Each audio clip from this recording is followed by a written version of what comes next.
Bismillahirrahmanirrahim. Assalamualaikum warahmatullahi wabarakatuh.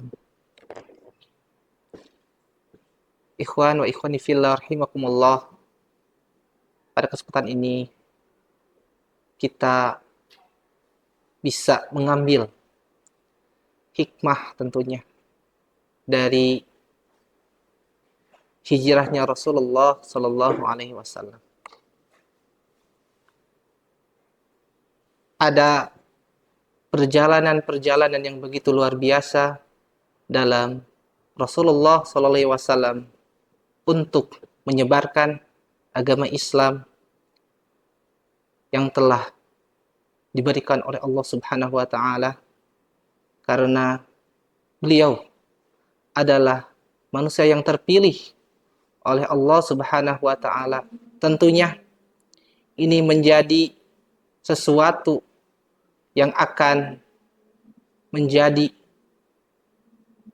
tantangan luar biasa untuk Nabi Muhammad sallallahu alaihi wasallam.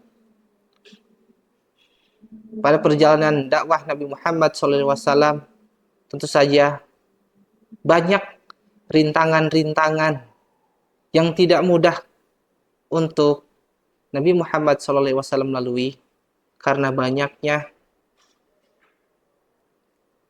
tantangan-tantangan dari kaum Quraisy yang tidak begitu mudah tentunya untuk bisa Rasulullah SAW lakukan atau untuk beliau dakwahkan. Banyak sekali tantangan-tantangan, dari mulai penyiksaan, juga cacian yang diterima oleh beliau. Tentu saja ini merupakan suatu tantangan untuk Rasulullah SAW dalam menyebarkan syariat Islam. Satu peristiwa pada kesempatan kali ini kita bisa mengambil hikmahnya tentunya. Kita buka dulu bahwa permulaan hijrah Rasulullah terjadi setelah terjadinya peristiwa Bai'at Aqabah kedua. Dan Islam berhasil memancangkan tonggak negara di tengah padang pasir yang bergelombang kekufuran dan kebodohan. Dan ini merupakan hasil paling besar yang diperoleh oleh Islam semenjak dakwahnya dimulai. Maka Rasulullah SAW dan orang-orang Muslim diperkenankan untuk hijrah ke negara tersebut.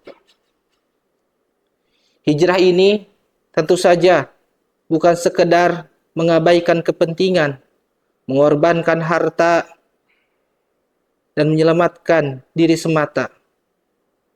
Setelah hak mereka banyak yang dirampas, juga ancaman-ancaman yang begitu nyata datang kepadanya. Tentu ini menjadi sebuah dilema. Tidak mudah tentunya untuk mempertahankan akidah di sana, karena adanya ketakutan-ketakutan yang melanda kaum muslimin pada saat itu. Tetapi bisa saja ini juga menjadi awal atau pada akhirnya akan adanya kebinasaan dari dakwah Rasulullah SAW pada permulaan hijrah ini. Hijrah ini juga menggambarkan sebuah perjalanan ke masa depan yang serba mengambang tentunya. Tidak diketahui duka lara apa yang akan menyusul di kemudian hari. Tentunya tidak tergambar bahwa Rasulullah SAW oleh Allah Subhanahu wa taala, kalau kita mungkin berpikir enak jadi Rasulullah, enak jadi orang terpilih, tapi kalau kita lihat sejarahnya, betapa luar biasanya, justru berat tantangannya, yang justru yang kita anggap itu mudah, belum tentu kita sekuat Nabi Muhammad SAW. Ancaman nyawa begitu nyata, harta juga menjadi salah satu problem yang mereka sulit untuk pertahankan karena banyaknya yang dirampas. Sekalipun orang-orang Muslim menyadari semua ini, toh mereka tetap mulai berhijrah sementara orang-orang musyrik berusaha menghalangi agar orang-orang muslim supaya tidak bisa keluar dari Mekah. Nah, dari sini walaupun sudah diperkenankan hijrah, tapi ternyata tantangan dari penduduk Quraisy sendiri berusaha sekuat tenaga mencegah agar tidak pergi. Kenapa? Karena mereka tahu sebab akibat yang akan datang ketika itu terjadi. Inilah beberapa gambaran hijrah mereka. Yang pertama, orang yang pertama melakukan hijrah adalah Abu Salamah. Yaitu setahun sebelum Bai'at Aqabah Kubra, seperti yang dikatakan Ibnu Ishaq, yang kemudian disusul oleh istri dan anaknya. Tatkala dia sudah membulatkan tekad untuk hijrah ke Madinah, maka keluarga dan istrinya berkata kepadanya, "Ini adalah kepentingan dirimu sendiri, tanpa memperdulikan kepentingan kami. Lalu apa pendapatmu?" Tanya istrimu. Tentunya ini sebuah hal yang harus beliau jawab ketika pertanyaan itu dari mertuanya. Tanyakan lagi, atas dasar apa kami biarkan kamu berjalan berdampingan dengannya di negeri ini? Lalu mereka membawa istrinya. Melihat kejadian ini, keluarga Abu Salamah tidak mau terima. Mereka tersinggung atas perlakuan terhadap salah seorang anggotanya.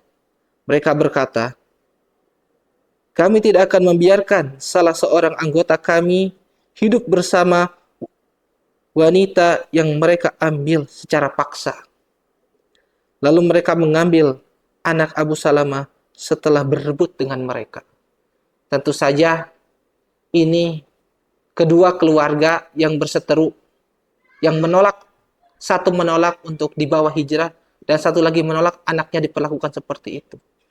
Ini menjadi sebuah bukti bahwa untuk kita tetap menguatkan akidah kita, menguatkan juga keteguhan kita dalam menancapkan akidah, keimanan, ketakwaan dalam diri kita itu begitu luar biasa pada zaman itu. Beda sekali dengan zaman sekarang. Tentunya setelah Islam yang kita rasakan sekarang, kalau kita lihat sejarahnya, begitu tantangan luar biasa. Bahkan dari orang tua, dari istri dan anaknya, sampai itu menjadi ujian terberat dalam hidup mereka.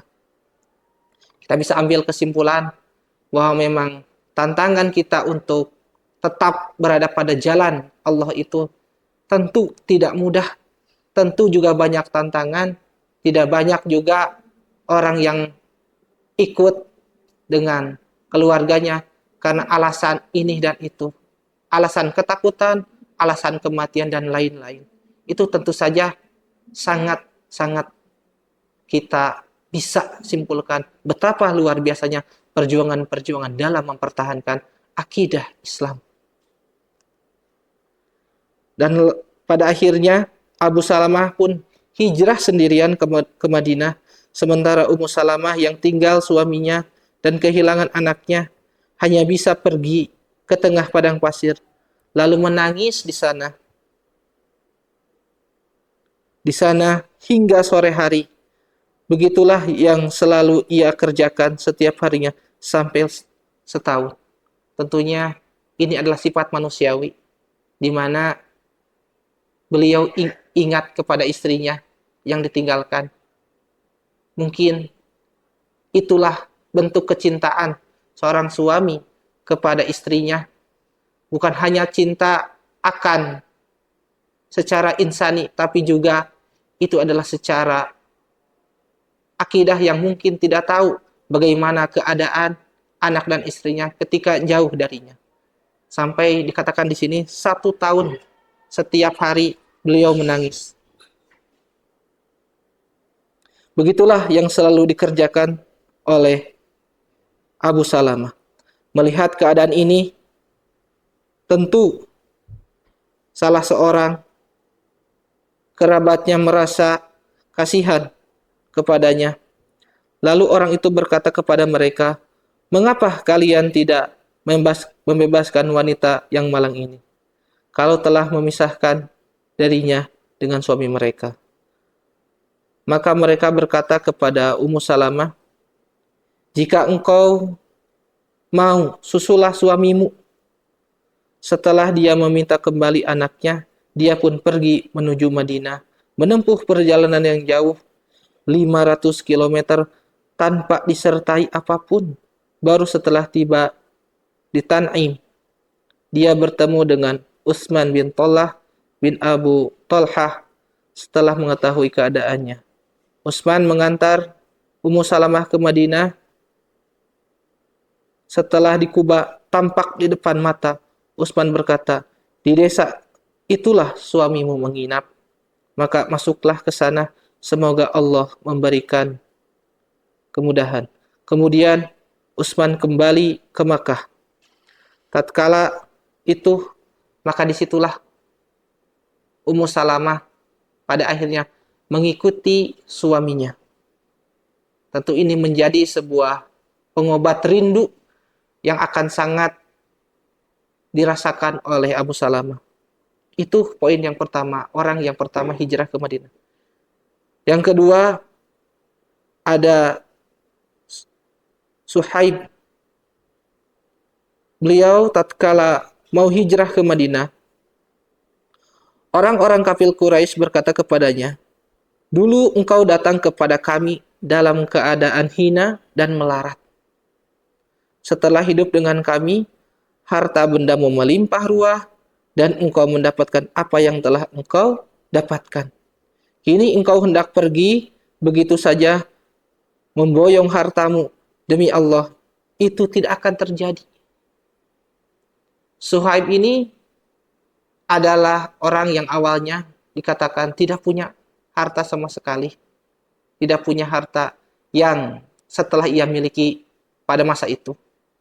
Dan orang kafir Quraisy itu menahannya karena mereka berpendapat apa yang telah dia dapatkan dan dia punya itu adalah hasilnya dari tanah ini. Tentu saja mereka sedikit menahan agar Suhaib tidak pergi ke Madinah, mengikuti hijrah para sahabat yang sudah pergi ke sana. "Bagaimana menurut kalian jika harta bendaku kuserahkan?" Nah, dari sini Suhaib itu rela untuk menyerahkan semua hartanya demi bisa pergi hijrah ke Madinah. Dia tidak menghiraukan lagi atau dia tidak mempedulikan lagi harta apa benda yang dia sudah miliki, karena dia keteguhannya untuk pergi hijrah sehingga tidak mempedulikan lagi harta benda yang telah dia raih ataupun yang telah dia miliki. "Apakah kalian akan membiarkanku?" Setelah itu, maka Suhaib pun kembali. Apakah dengan dia memberikan hartanya, melepaskan semua kekayaan yang melimpah ruah itu, apakah dia akan dibebaskan, dia akan dibiarkan, dia untuk memilih bisa bebas untuk hijrah ke Madinah?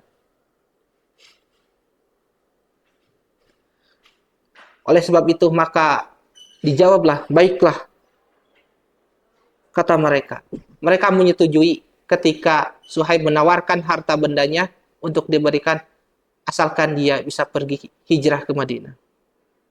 Maka dari sini kita bisa ambil kesimpulan, untuk mempertahankan akidah itu ternyata apapun bisa dikorbankan, dia relakan, bahkan dia tidak merasa dengan harta itu tidak merasa sayang ataupun dia tidak merasa, kalau dalam bahasa Sundanya itu amat sangat yang berharga itu disayangkan. Sama sekali dia tidak lagi memikirkan harta istilahnya. Karena dia sudah teguh bahwa dia ingin hijrah ke Madinah. Tanpa harta sepeser pun, dia tetap akan pergi dan merelakan hartanya yang telah dia miliki. Tatkala Rasulullah SAW mendengarnya, beliau bersabda, Suhaib beruntung. Sungguh luar biasa Rasulullah ketika mendengar Suhaib yang rela meninggalkan, menyerahkan hartanya demi pergi hijrah ke Madinah. Maka Rasulullah SAW berkata, Suhaib beruntung, Suhaib beruntung, beruntung, beruntung. Inilah yang bisa kita ambil, bahwa sesuatu yang akan terjadi di masa depan itu kita tidak akan pernah tahu. Harta yang kita korbankan sekarang, apapun milik kita yang kita punyai, kalau kita relakan untuk menyelamatkan, meneguhkan keimanan dan keyakinan kita, akidah kita, pasti itu semua akan Allah ganti dengan yang lebih baik. Karena pada hakikatnya harta itu tidak akan dibawa meninggal, tapi sebuah keteguhan itu akan menyelamatkan keteguhan iman dan takwanya kepada Allah. Yang ketiga, ada Umar bin Al-Khattab, Iyas bin Abi Rabi'ah, dan Hisam bin Al-Ashi sudah saling berjanji bertemu di suatu tempat esok paginya. Setelah itu, tempat yang dijanjikan, namun Hisham ditahan oleh orang-orang Quraisy. Umar dan Iyas meneruskan perjalanan ke Madinah. Di sini tentu saja Umar dan Iyas pergi karena salah seorangnya telah ditahan oleh kaum Quraisy. Dan akhirnya pun setelah sampai singgah di Kuba, Abu Jahal dan saudaranya Al-Haris menemui Iyas di Kuba dan berkata kepadanya, sesungguhnya ibumu bernazar tidak akan menyisir rambutnya dan berteduh dari teriknya matahari sebelum melihatmu. Dengan perkataan seperti ini yang dikatakan Abu Jahal, tentu saja Iyas hatinya merasa iba karena mendengar penuturan itu. Sebagai seorang anak, pasti ketika kita mendengar ibu ataupun keluarga kita sampai merasakan merana istilah dengan anaknya pergi. Tapi di sini tentu saja ini adalah buayan atau tipu daya dari Abu Jahal yang sebenarnya tidak dialami oleh ibunya. Di sini tipu daya Abu Jahal supaya Iyas mau kembali lagi kepada mereka. Umar berkata kepada Iyas setelah mendengar perkataan tersebut, wahai Iyas, demi Allah, jika mereka hendak memperdayamu agar engkau meninggalkan agamamu, maka hindarilah. Demi Allah, jika ibumu sudah tersiksa oleh kutu, tentu dia akan menyisir. Dan jika tidak tahan dibakar panasnya oleh terik matahari, maka ia akan berteduh.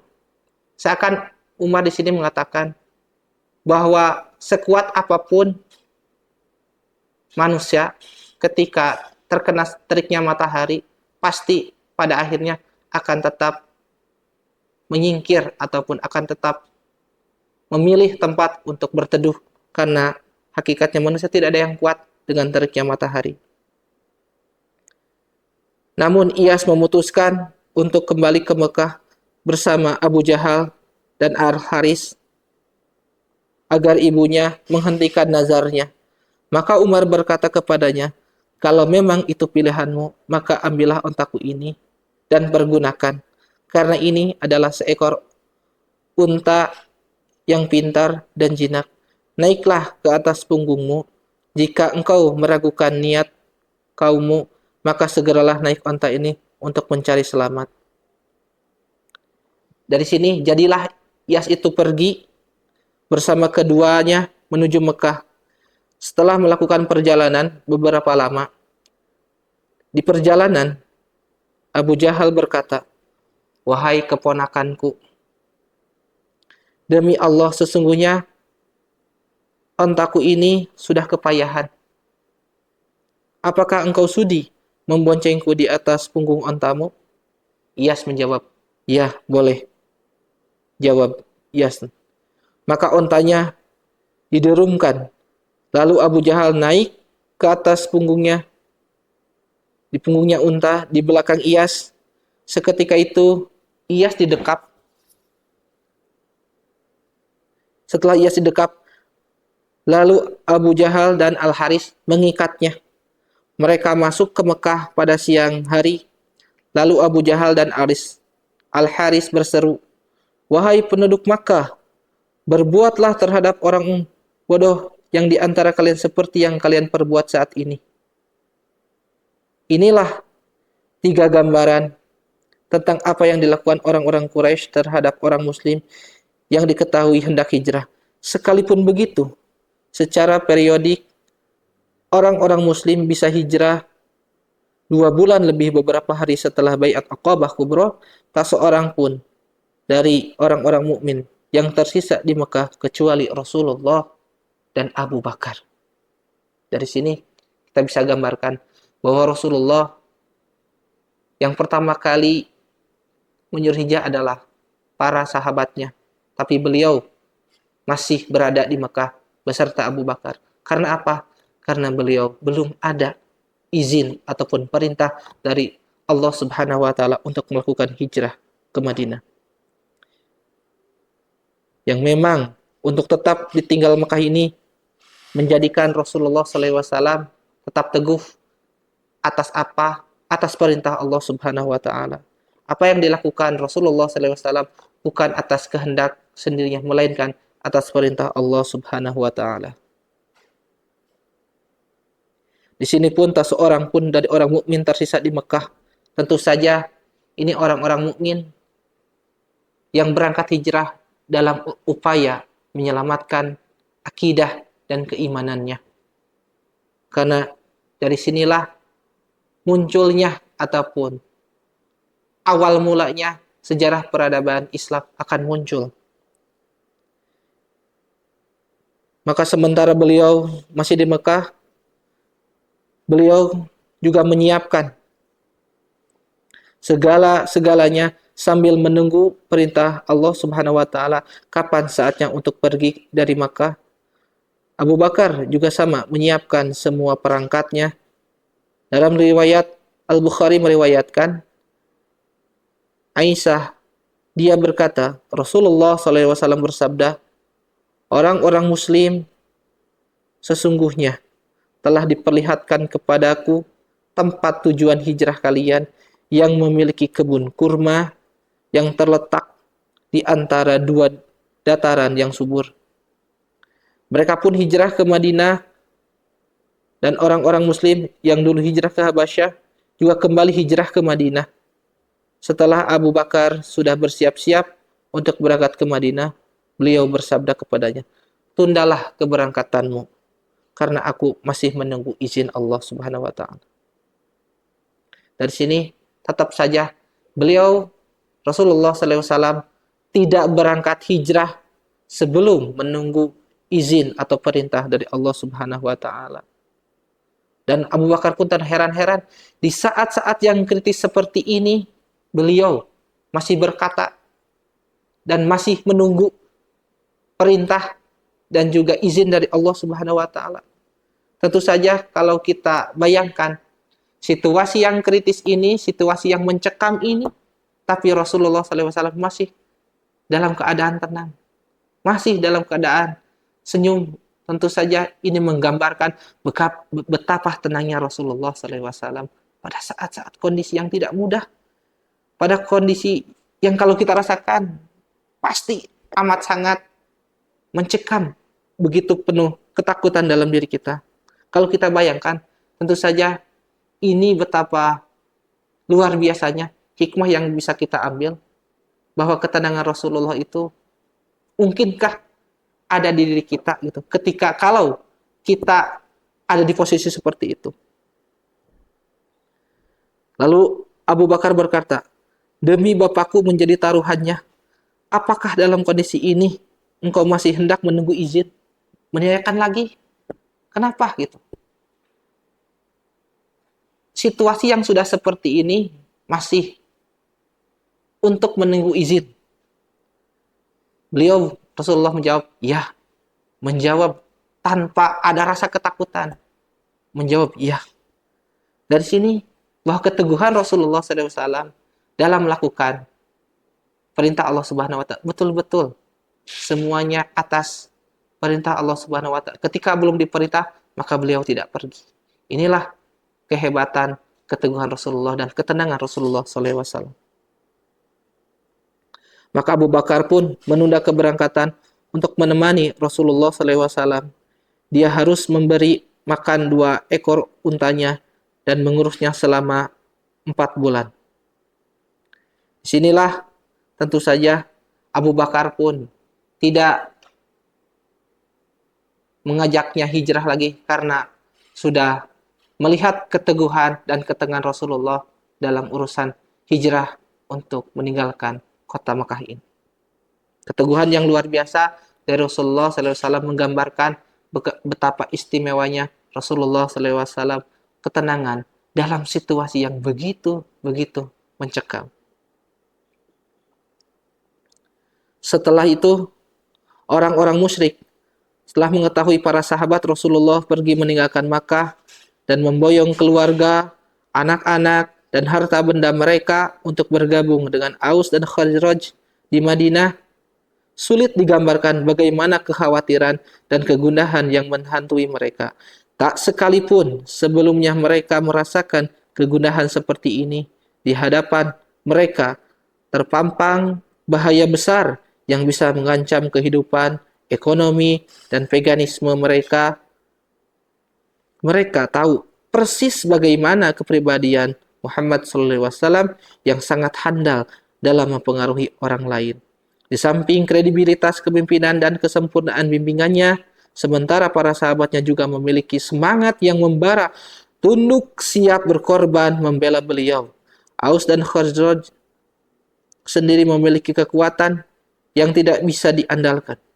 Mereka memiliki orang-orang pintar yang dikenal suka perdamaian dan kebijakan. Benih-benih kedengkian di antara Aus dan Khazraj juga sudah mulai menghilang setelah sekian lama kedua belah pihak mengalami kepahitan perang yang terus berlarut-larut. Mereka juga menyadari posisi Madinah yang sangat strategis dalam sektor perdagangan karena menjadi jalur kafilah yang melewati pesisir Laut Merah menuju Syam. Omset perdagangan penduduk Makkah ke Syam ini bisa mencapai 4 juta dinar emas setiap tahunnya. Belum lagi penduduk Mekah yang di Taif, penduduk Taif dan lain-lainnya. Kelancaran perdagangan ini sepenuhnya tentu saja ini menjadi buah atas perdagangan-perdagangan yang mereka rasakan. Walaupun begitu, bahaya yang mengancam eksistensi mereka terasa bertumpuk-tumpuk. Oleh karena itu, mereka berusaha mencari sarana yang paling efektif untuk menyingkirkan bahaya ini, yang sumbernya adalah pembawa bendera dakwah Islam yang tidak lain adalah Nabi Muhammad SAW. Pada hari Kamis tanggal 26 Safar tahun 14 dari Nubuah, pertemuan antara parlemen Mekah dan Narun-Nadwa yang dimulai sejak pagi hari ini merupakan pertemuan yang paling penting dalam sejarah mereka, yang dihadiri para wakil dari setiap kabilah Quraisy. Mereka mengkaji langkah-langkah yang paling jitu untuk menghabisi pembawa bendera dakwah Islam secara tepat dan memotong pancaran sinarnya dari permukaan bumi. Wajah-wajah yang muncul di pertemuan yang sangat penting ini adalah para wakil kabilah Quraisy, yaitu Abu Jahal bin Hisham dari kabilah Bani Makhzum, Ubair bin Mut'im, Zubair bin Mut'im, dan Tu'aimah bin Adi, serta Al-Haris bin Amir dari Bani Naufal dan Abdi Manaf. Yang ketiga, Syaiban bin Utbah, anak Rabi'ah, serta Abu Sufyan bin Harb dari Bani Abdi Syam bin Abdi Manaf. Keempat, ada An-Nadhr bin Al-Haris dari Bani Abdid, yaitu yang pernah menimpukan isi perut hewan yang sudah disembelih kepada beliau. Yang kelima, Abul Bukhari bin Hisham, Jam'ah bin Al-Aswad, dan Hakim bin Hizam, dan Bani Aswad bin Abdul Izzah. Yang keenam, Nubih bin Munabbih, anak Al-Hajjaj dan Bani Sahm. Yang ketujuh, Umayyah bin Khalaf dari Bani Jum'ah. Tatkala mereka datang ke Darun Nadwah, pada waktu yang telah ditetapkan, tiba-tiba muncul seorang yang sudah tua, mengenakan pakaian yang tebal, berdiri di ambang pintu. Lalu berkata, lah mereka, siapa orang tua ini? Mereka bertanya. Ada yang menjawab, dia orang tua dari penduduk Najd dan sudah mendengar apa yang hendak kalian rembuk tentang Muhammad. Dia sengaja datang ke sini untuk mendengar pendapat kalian. Siapa tahu dia bisa menyodorkan pendapat dan nasihat bagi kalian. Lalu jawab, baiklah kalau begitu, masuklah, kata mereka. Maka orang tua itu pun ikut masuk bersama mereka. Setelah anggota parlemen sudah lengkap, berbagai usulan dari cara pemecahan mulai disampaikan. Dan disinilah mulai para parlemen itu mengeluarkan usulan-usulan bagaimana untuk bisa mematahkan atau memotongkan sinar dakwah dari Nabi Muhammad SAW. Dari sini ada yang mengusulkan bahwa bagaimana kalau Nabi Muhammad itu ditangkap, lalu dipenjarakan, dijeruji besi sampai meninggal seperti para penyair-penyair yang sudah dulu kita tawan. Tentu saja ini usulan-usulan yang dianggap mungkin untuk bisa menghentikan, memotong dakwah sinar Islam kepada kaum mereka. Lalu di sini Abu Jahal yang mengusulkan pendapat yang pada akhirnya pendapat beliau lah yang paling diterima. Bagaimana di sini kalau kita rencanakan untuk mengepung rumah Nabi Muhammad seraya mengumpulkan banyak orang dan kita bisa lenyapkan dengan pedang, istilahnya kita kumpulkan orang-orang untuk bisa membunuh Nabi Muhammad SAW. Dari sini maka kaum Quraisy ini tentu saja sangat amat benci kepada Nabi Muhammad sampai-sampai mau membunuh Nabi Muhammad SAW.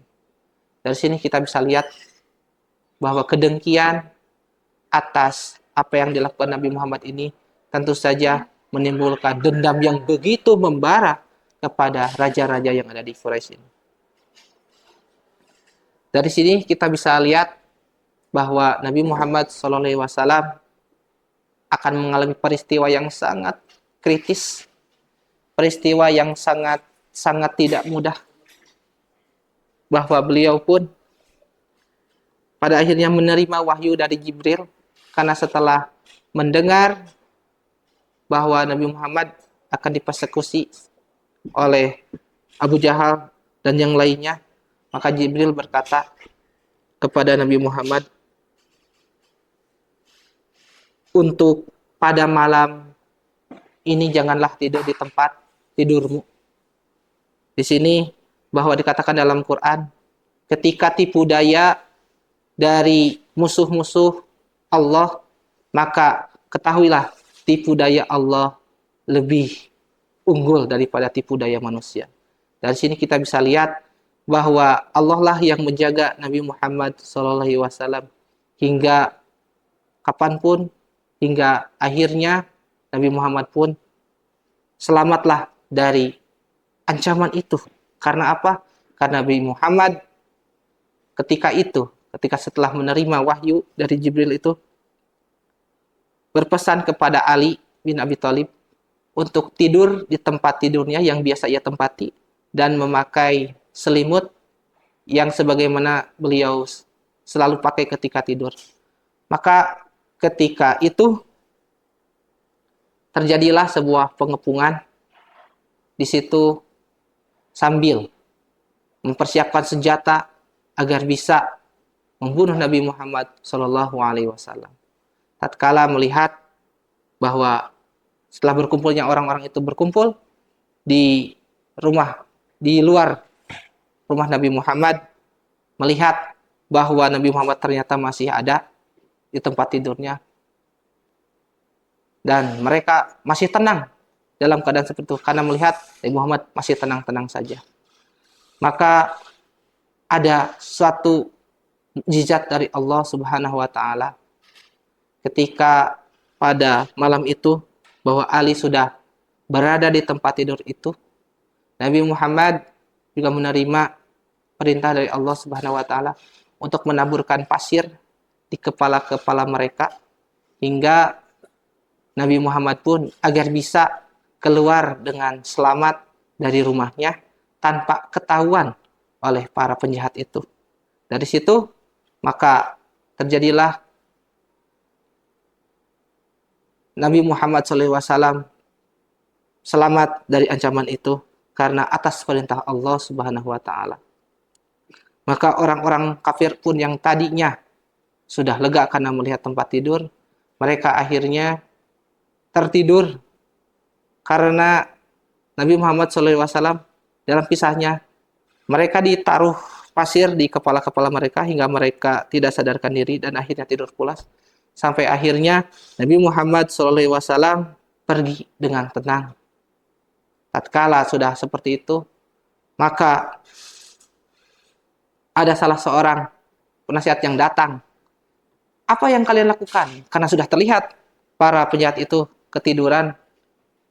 Dan pada saat itu pun mereka tersentak. Karena semuanya dalam keadaan tertidur. Yang mereka rencanakan bahwa mereka ingin mengepung Nabi Muhammad itu, akhirnya pun di situ terjadi bahwa mereka tidak berhasil apa yang sudah mereka rencanakan itu. Dari sini kita lihat bahwa yang tadi saya katakan, fa innallaha huwa maulahu wa jibrilu wa salihul mu'minin wal malaikatu ba'da dzalika zahir. Sebaik-baik penolong adalah Allah dan juga Jibril, begitu pula wa salihul mu'minin, dan juga orang-orang mukmin yang baik, wal malaikatu ba'da dzalika zahir, dan juga malaikat begitu pun sebagai penolong. Dari sini bahwa kita lihat Nabi Muhammad SAW telah dijaga oleh Allah Subhanahu wa taala. Sekuat apapun perangai, rintangan, dan ujian ancaman yang mengejikan sekalipun, tetap Allah adalah sebaik-baik pelindung.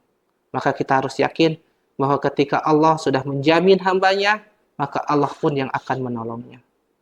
Sekian dan terima kasih. Mudah-mudahan hikmah ini bisa kita ambil bahwa kita jangan pernah takut untuk terus mengikat diri kita, menguatkan iman dan keyakinan kita selama Allah Subhanahu wa taala berada dalam iman dan keteguhan kita, maka Allah sendirilah yang akan menyelamatkan kita. Billahi fisabil haq, Rabbana atina fid dunya hasanah wa fil akhirati hasanah wa qina adzabannar. Assalamualaikum warahmatullahi wabarakatuh.